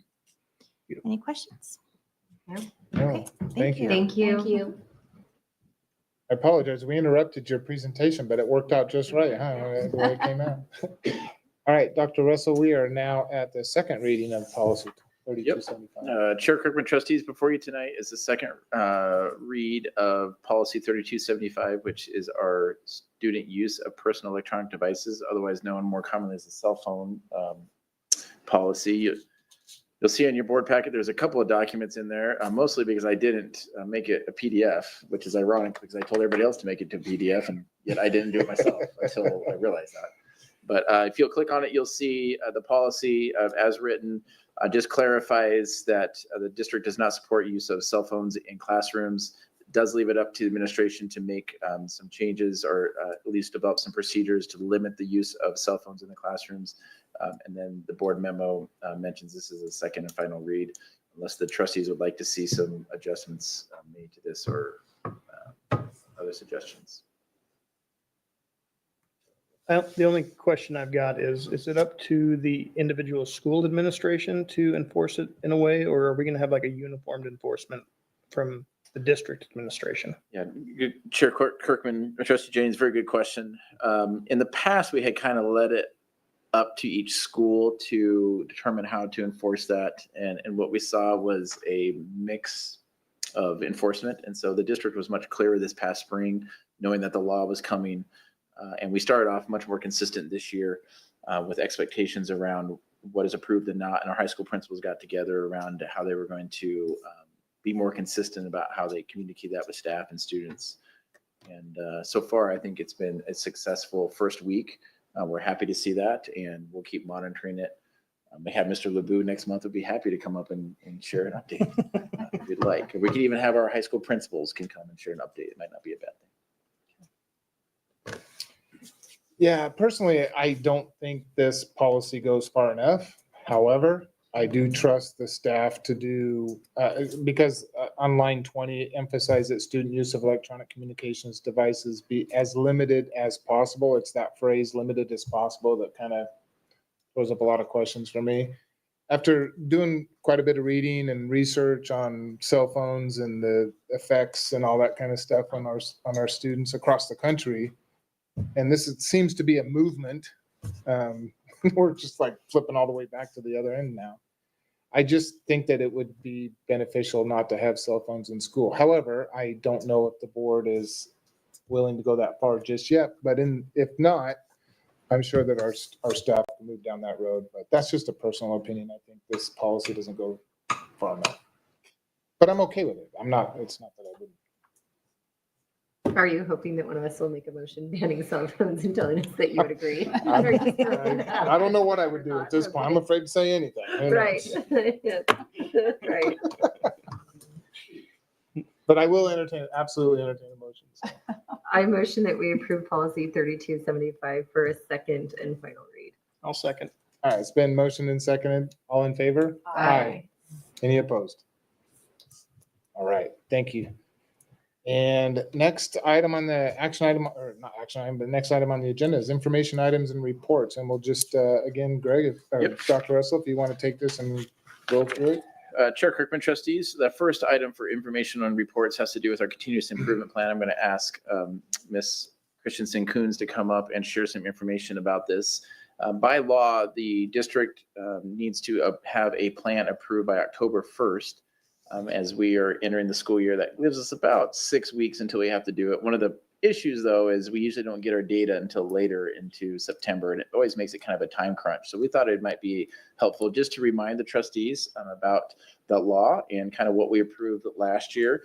We did a process where we presented some goals and allowed the trustees to kind of look at that and make some decisions whether they supported that or not, and just want to share that process with you today and see if that's something that worked, because it allowed us to get it in on time and wasn't as of a time crunch as it had been in past years. So, Ms. Christensen. Chair Kirkman, trustees, thank you so much for your time this evening. Hopefully in your board packet, you were able to see that Idaho statute that goes through and talks about continuous improvement plan and what your role and responsibilities along with the districts it falls into place as we look at continuous improvement plan, and then maybe had a chance to scan through those documents to refresh what we talked about a little less than a year ago.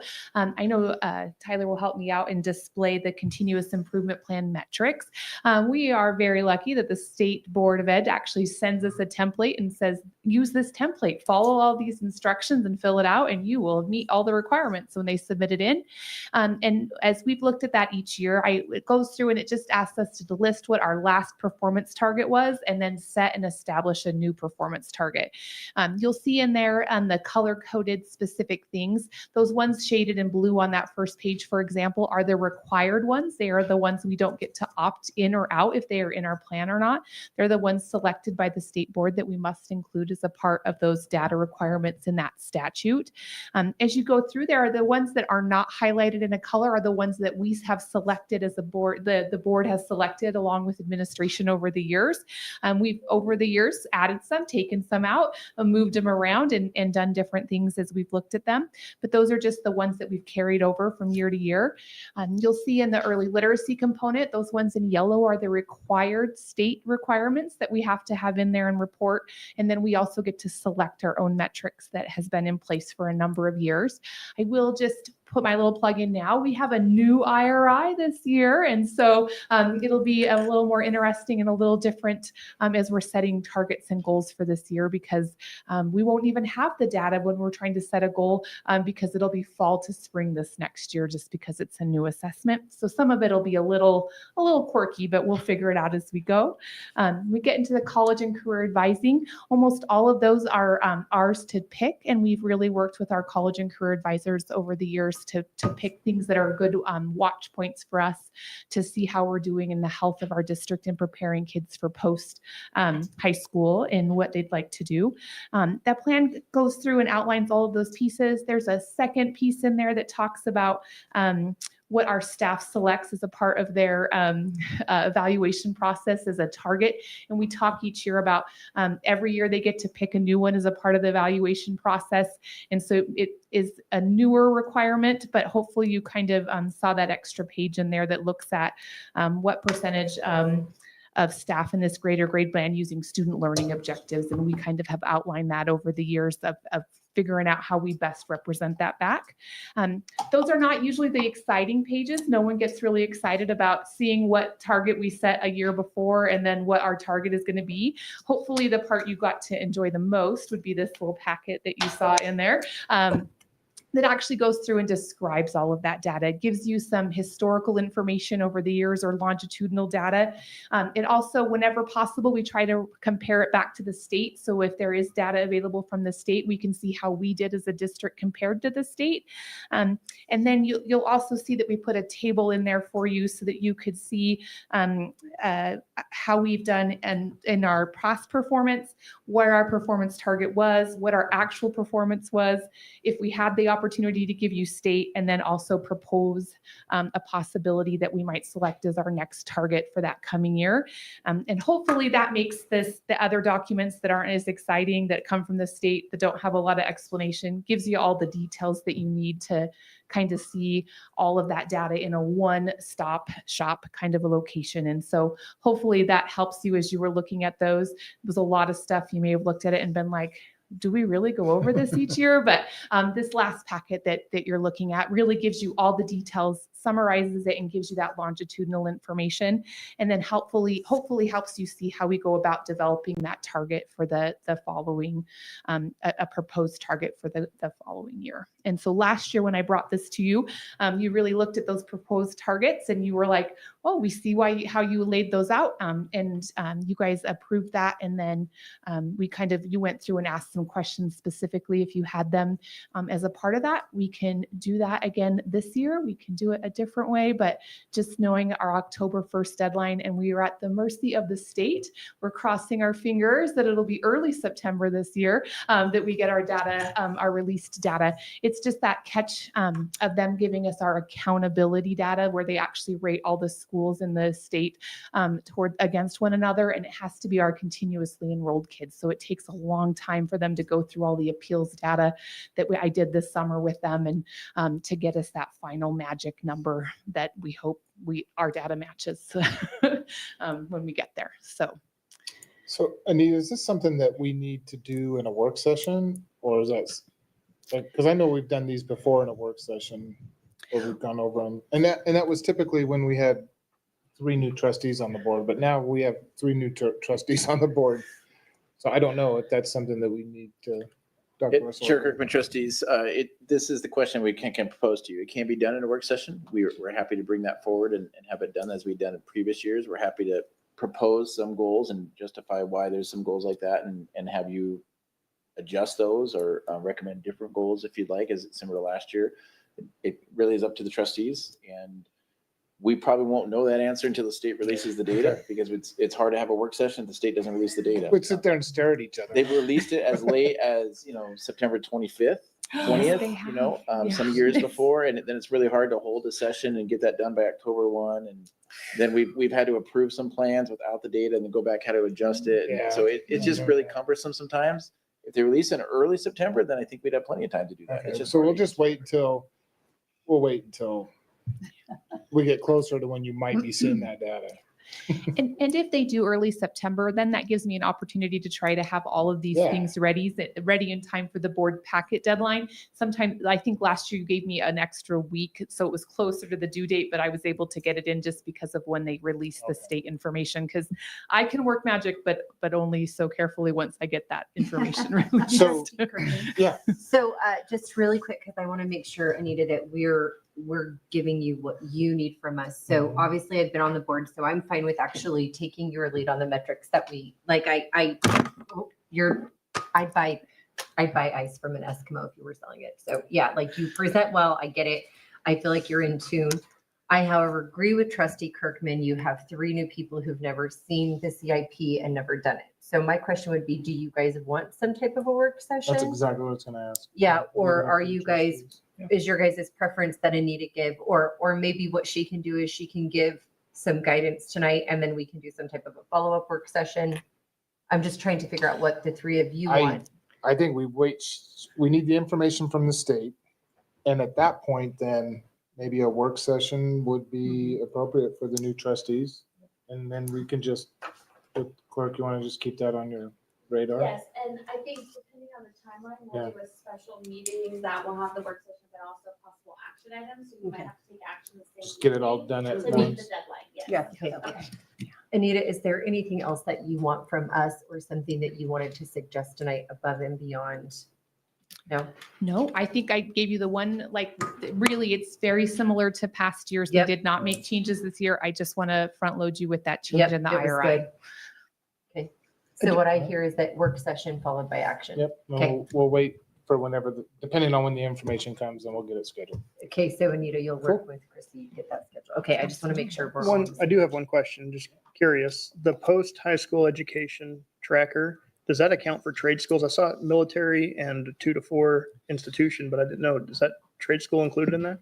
So when you look at our section of this with the targets and the goals that we picked, when we do the go on to a form of post-secondary education within 1 year of high school graduation or within 3 years, that really does, you have to enroll in a 2 or 4 year college, whether it be state or across the country. The only ones we usually miss are if they're a private school and they don't do the National Student Clearinghouse and upload that data. But we do try to get that national information and collate it for those two.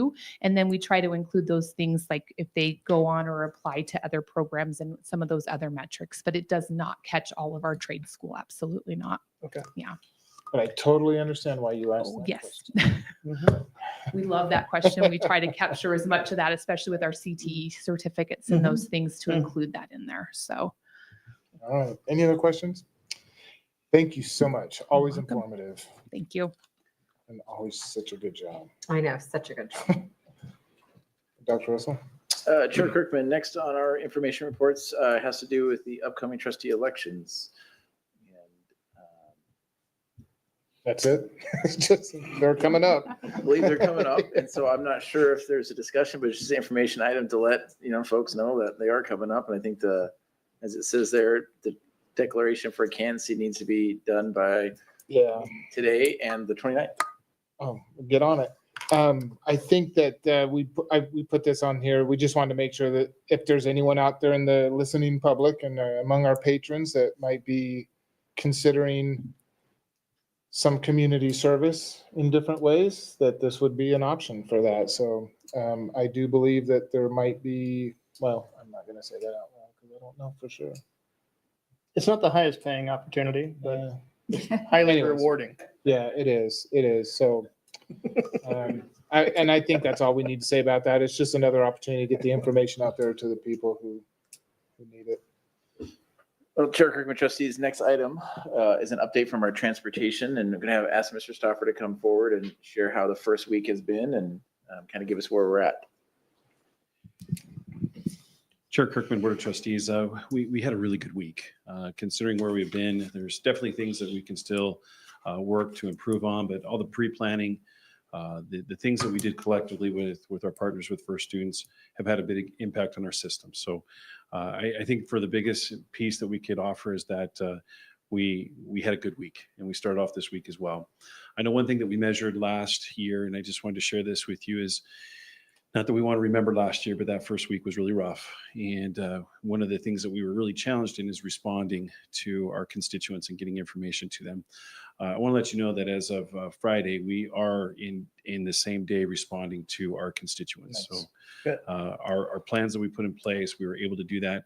That doesn't necessarily mean that we're solving all the problems immediately, but we are able to I just visit want to with give you them. a standing ovation. I'm telling you. Our team has done a really good Last year job. was really rough. You I know- just feel like. You know how many emails I've received from patrons about transportation this year?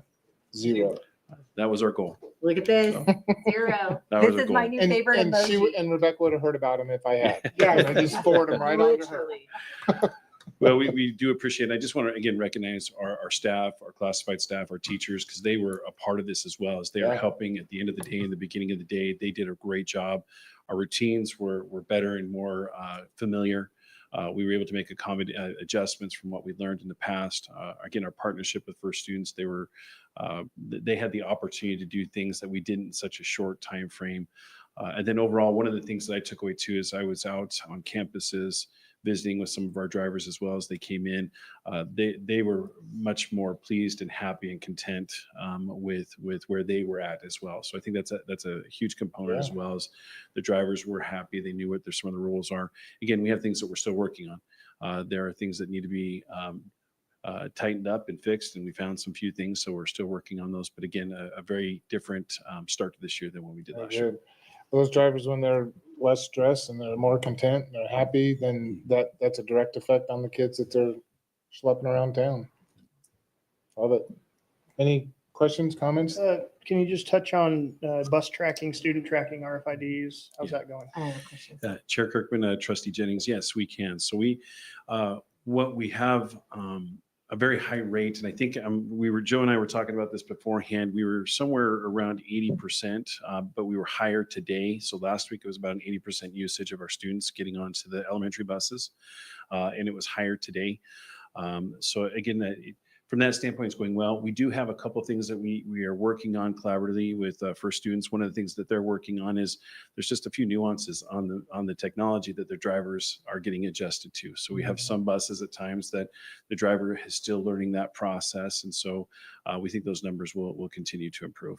And again, for a district our size and for a system, that is very impressive performance numbers, even with inside of 1 week. That's very impressive. Well done. So Mr. Stuffer, obviously this year we're probably dealing with what we would consider to be more of like our expected transportation issues is what I hear you saying, versus last year we dealt with more of a crisis situation. What is our number one issue right now that we are facing? Chair Kirkman and Trustee Taylor, I might put that into two. Sure. One is, again, just using the newness of the RFID for some of our drivers. I think that is still one of our issues. I think the second one is just, it's akin to that, but it is the efficiency of getting to schools to buses on campuses and off campuses in that time frame that we need them in order for them to hit their next stops on time. And how? But that's fairly typical at this time of the year. Right. as well. I would assume that that's more of a normal problem. And how so we've adjusted that end time for elementary. Correct. How has that impacted the flow of things? Yeah, Chair Kirkman and Trustee Taylor, I think, well, not I think, what it has done is it has given us the time to get buses to homes and get kids home quicker. Okay. As far as the time of day. So right now we're sitting about 95% of our buses are completing their routes or in the bus barn by 5:15. That did not happen last year. Part of that is our routing and what we were able to do this summer to adjust those things and make efficiencies. Part of that was the familiarity with the drivers. Part of that is, again, our staff and what they have done to help get kids onto the buses and loaded and moving on to the next stop. So I think there's a combination of those things that have come into place, and hopefully that kind of answers your question. But we are much more efficient than what we were last year.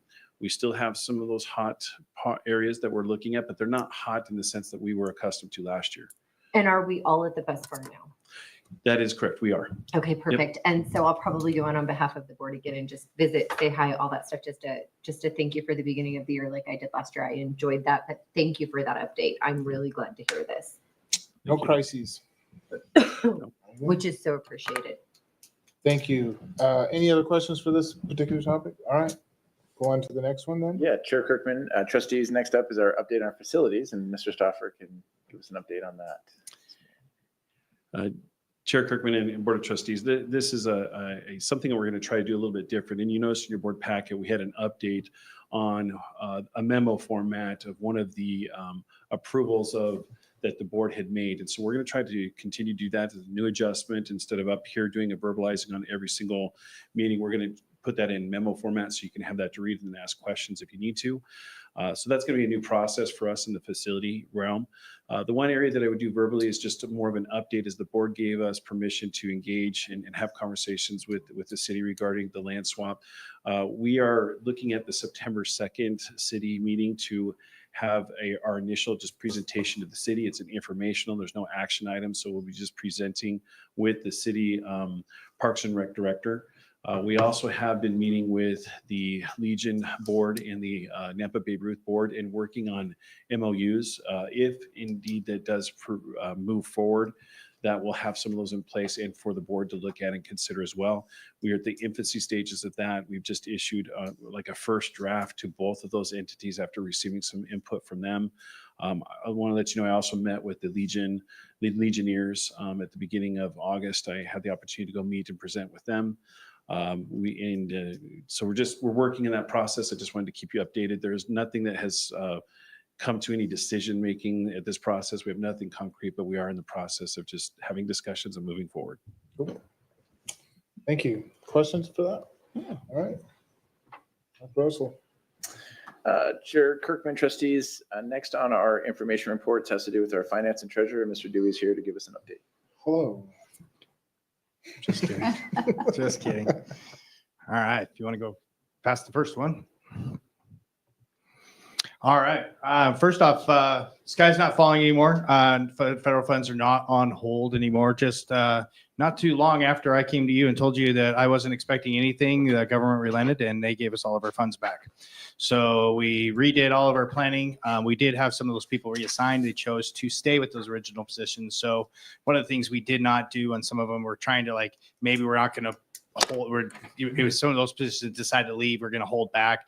The issue we have with some of these funds is they only have the ability to roll so much. What we tried to do was get some help from them to say, hey, will you allow us to roll a little bit more than what is technically allowable? And they're like, no, the law's law. We have no ability to do that. So we are trying to work and maximize what we can so we don't lose it. But we're also trying to figure out a way to do it that if it does come down next year, that might go away, then potentially we don't have such a big hit. We should know in advance. One of the things I say here is there is potential still. One of the things that, we didn't think was a possibility in the past, but you've seen it with the PBS money and that kind of stuff where they've kind of rescinded some of that money. We do not believe that'll happen again with this one. I think there was enough uproar with some of these funds that across, and a lot of senators and stuff like that legislators didn't like it. So we might be good there. But the one thing we are keeping track of, the Department of Education's budget does want to eliminate these programs. The biggest thing they want to do is they try to move everything into block grants, and they were trying to stuff everything, even like Title I and stuff like that, into block grants, sending over to the states. Theory of it sounds great. If we can get the same amount of money that's basically going to come to us with less restrictions, and we get to make at our state level some of the stuff that we want to do and do that kind of stuff. The theory of it sounds fantastic. The issue is they were taking that and reducing it as well. So they weren't really giving us everything. It was like, we're also reducing these budgets. Oh, and here's your block grant. And so it's really, we're not quite sure. What I saw, the Senate Budget Committee got together already because they're already working on that fiscal year budget, right? And they already got together and said, we don't like it. And so they pushed through a small increase on everything and separated everything back out and said, we don't like that idea. Go back to the drawing board. And this is what we're basically recommending to the Senate. So You're talking about Department of Education at the federal Department level? of Education, federal level. Yeah. State has nothing to do with any of this. They get told what to do on most of that stuff. So that is a good sign for us that a lot of these still are able to stay separate. The risk you have when you actually put everything in, it's similar to the same thing that happens to us in our state government. When you have this big pot of money, similar to your conversation with levy, you don't know what's necessary in there. So when you're asking for more, they're like, well, isn't 50 billion enough when we gave you 49 billion last year? And you're like, well, when you take it down to the parts, that's only 100 grand per, or whatever. And it just really, if you can take it down to the parts, you're in a much better position, because then everybody knows exactly, and the pet projects get funded a little better. And so that's generally what happens with that way. So now what that then becomes a lot of other regulations and stuff that we don't like either. So it's kind of like, which ones do we like? Well, lesser of two evils. So that's kind of where we are. But either way, sky's not falling. We're good there. Do you want to go to the next one? Do you have a On that question? real quick, Yes. yeah. Yes, Trustee Did Jennings. they make that money retroactive active to her, and like, did we end up having to use? Yeah. our So the savings? way that works is basically they gave us an allocation for the whole district, and it's good from July 1 to, and so basically what they did is they held it, and normally they put it into our bank account, if that makes sense. They just hadn't put it in our bank account. The allocation was still there. And this is how they were getting around it, is they weren't actually pulling the money and saying you're no longer getting it, similar to what they did with USAID. They basically said, we're just holding it for review. And that's why they were able to do it for DEI compliance and other stuff like that. So it was never out of the budget. It was never out of the money. They just never sent it to the states in their bank account to be able to start pulling from. Okay. So you want to go? All right. So we're looking at prior numbers now. We're getting ready to start our audit. I'm working on an audit now. We're still trying to do our year-end adjustments. The issue we have is these months that we have, we just finalized our final payroll last month on the end of the month. So we have to do all those accruals for that were related to last year. And then we have a bunch of bills that come in this year that result to next year. So we're having to every time pull those back in the other to make sure we have everything in the right fiscal year. So it takes a little bit of time, a lot of effort to get those financials ready. So I have to have them ready by the auditors. They're coming in for 2 weeks in the September 8th. And then I should have really good numbers for you then. And then the audit will happen those 2 weeks. And then you'll start, we are required to, with 120 days after year end, to get our audit into the state. So we have never had a problem with that, except for the first year is here, just because we barely could get anything done that first year with the havoc we had. But this, we will make that deadline, and we'll be able to probably give you some good solid numbers by next month of where we are. At this point, I don't see anything crazy. Any questions on that? Next one. Current year budget. All right. Remember, we did everything on this year's budget. General fund, federal programs set aside. We looked at 595 units. That was a reduction of kids, about 175 kids. And that was about 12,250 students that we kind of did our budget on. We're looking at student enrollment now. We're still trying to clean that up. Usually it takes about 2 to 3 weeks for everybody to get all the kids that just don't show up that you think we're going to there. We had some really good numbers with our final forms and stuff, that we got some good numbers preliminary, but we're still not clean. And even though somebody might have registered with that initially and they just haven't shown up for the last 10 days or 5 days, then obviously they're not coming. The other thing that we have that I think is happening this year is that we started a little earlier. And so there was a lot of districts that started this week, right? So I think people don't realize, oh, you guys started last week? And I mean, it is what it is. It's not the smartest thing sometimes. We also still have people coming in from out of state where they don't usually start before Labor Day. So we'll pick up some there. That's why the numbers that we get paid off of is from the first day of school to the first Friday in November, because that's basically how they calculate. So they kind of understand that's going to happen. And so that's what we work off. I do remind her this is on ADA, average daily attendance, and not on enrollment. So even though we might have 12,000 kids, some of them might be gone today, and we pick up a new kid tomorrow. So it looks like our numbers, but our enrollment looks better, but our ADA might have stayed the same because certain kids are gone. So we're kind of working on that always. It's kind of a natural thing, but we should know more here soon. And the other issue, and this is always a fun one for us, we don't start actually doing submissions to IC to the state until October. That's when we give our first snapshot for our employees and our teachers and that, and then they start looking at it. We get the data back in November. We have correction windows in December. Then we do some more updates on that, and then at that point in time, they finalize our first big check thing in January. So we're already halfway through a year before we actually know truly what our budget is. And so we have pretty good things, and Cody in technology is doing some pretty good things in the data, because we've got the new data warehouse. They're able to pull stuff a little differently, where we're trying to anticipate that a little better. But it's just kind of how we live. But we kind of, by doing it as much as we have, we know we're going to be in a decent spot than what we were, so, but hopefully nothing's wrong there. If you want to go to the next one. Thing to watch. I got creative on the thing. Let AI get creative, and now I can't even read what it says here. The one thing the governor did just. Oh, thank you very much. My eyesight's. I'm old. I just had my birthday yesterday, so I'm old. Governor did issue a 3% holdback on all the different organizations, agencies in the state. He personally excluded K through 12.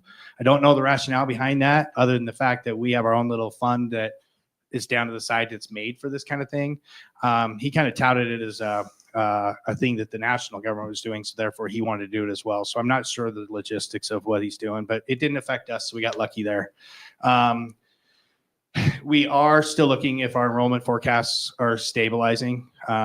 This is not the year of the COVID baby. So I think we're 1 year away from our kindergartens and that. So our kindergarten class, when we do get those numbers, that's what we're going to really want to look at, because what's hitting us right now is we got a low kindergarten class and a high senior class leaving, right? And then what's also happening is we have a high 5th grade, I believe, that's going into 6th grade. So then our elementaries drop and our middle school gets bigger. So that's a shift of people. So it makes it look, and that's the fun we get to balance on every year. It's like, oh, you're losing 20 elementary teachers. Well, that's because those kids went up to secondary, right? So those type of things we're looking at, and we'll start looking at those first thing in January. You guys already had the supplemental levy conversation. That's a huge one for us. If that doesn't pass, we have a whole bunch of other works that we got to do. And just remember, this year we used $2.3 million of our fund balance it budgeted 2.3. I don't think we'll need to use that in the end, because usually we have some leftover we can put towards that. But it is something that it hurts me in my budgeting mindset. We usually don't do that. That's something we used to do back in the day, and I'm being out front on this one. Usually you kind of hide it in other numbers and people don't realize that we really done it, but we generally don't like to do that. We usually like to budget revenues equal to expenditures, kind of like your personal budget. Quick question. Yes. What is the fund balance?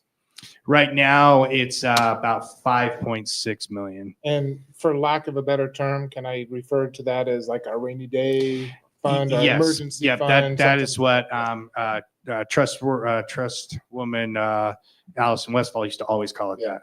That's what a lot of people like to call it, their savings account, that kind of thing. So the 2.3 million of that fund is what we're using to meet those minimum salaries that have been mandated. If everything goes to 100% the way it goes right now, we have, and we get the revenue we want and expenses are away, we will dip into fund balance 2.3 million. Now, in any given year, we have a general fund around $100 million, let's say. Usually we're able to save around 1.5%. So that's 1.5 million in any given year. So if we, not saying we can't, but that's usually what we can generally count on. So even though I know just by numbers this is what it is, it always comes in a little less than that. And usually what that means to us is when we come to you guys and say, hey, we have these carry forward numbers, and years ago we did that and sent some supplies back down to schools and did a lot of things like that. We just don't have that ability, because what we're going to try to do is put everything towards this to make sure we shore up our finances before we carry it over into the next year to let additional spending happen. I think that's the last one I have, right? Oh, I got one more.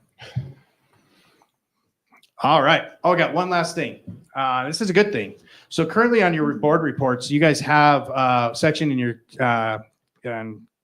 your consent agenda that basically is a transfer of our Caney County receipts. And the reason that happened is back when we kind of hit the fun spot in 2013, what they found is that they were taking those Caney County receipts for our debt. They were showing a receivable, but they weren't actually moving the cash into the bond fund. And that was what they were using to cash flow the summers. And that was where our issue lied, because we didn't realize that we didn't have the cash to actually pay a lot of our bills. When the bond people found out about that, when all crap came out, they said, "Now that's a no."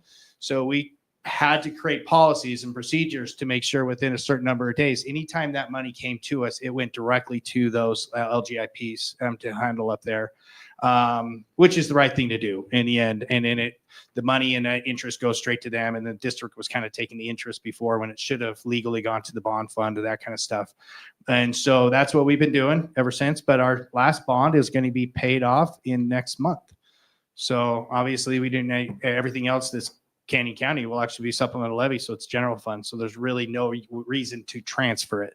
So I guess what I'm asking, and I don't know if it takes an act or not later on, we can do it later, but ultimately that report needs to go away on your consent agenda because we no longer need it. If we don't need it, it doesn't need to be there. Yeah. And so, and that's really what that one is. So one less report that you guys will have to look at that means nothing going No more forward. debt. Right. And that's all we have. Awesome. Thank you. Chair Kirkman, trustees, last on our information reports is the superintendent's report. So just wanted to give two kind of updates. The first has to do, well, actually, I probably should have put enrollment on there, but staffing. Wanted to let you know, right now we have 13 open positions, which is higher than we had last year, which is unfortunate. Most of those positions are in our hard to fill spots. So I'm sorry, is that after what we approved today in the consent agenda? it is. Well, Did those fill it in? was as of Friday. And so it could be a little less. And I know we have a new hire tomorrow. So those numbers could be a few less. I would have to go through each of those reports and see if they fit within those. Special ed, OT, SLPs, so some of our harder spots there. We had a nurse and some counseling positions as well. We're at 12% turnover. We were at 12.7 last year, so we're a little less. When we issued contracts in July, we were at 11.4, so we were sitting really, really well. We did have several that did not sign their contracts and they kind of left last minute. That pushed these numbers up a little higher because we were feeling a little bit better in early July where we are currently on now. However, schools are still running well. We feel like we're going to be able to get some of those hired, or at least make some adjustments so that we can get some supports and put in those places. But that's kind of where we are staffing wise.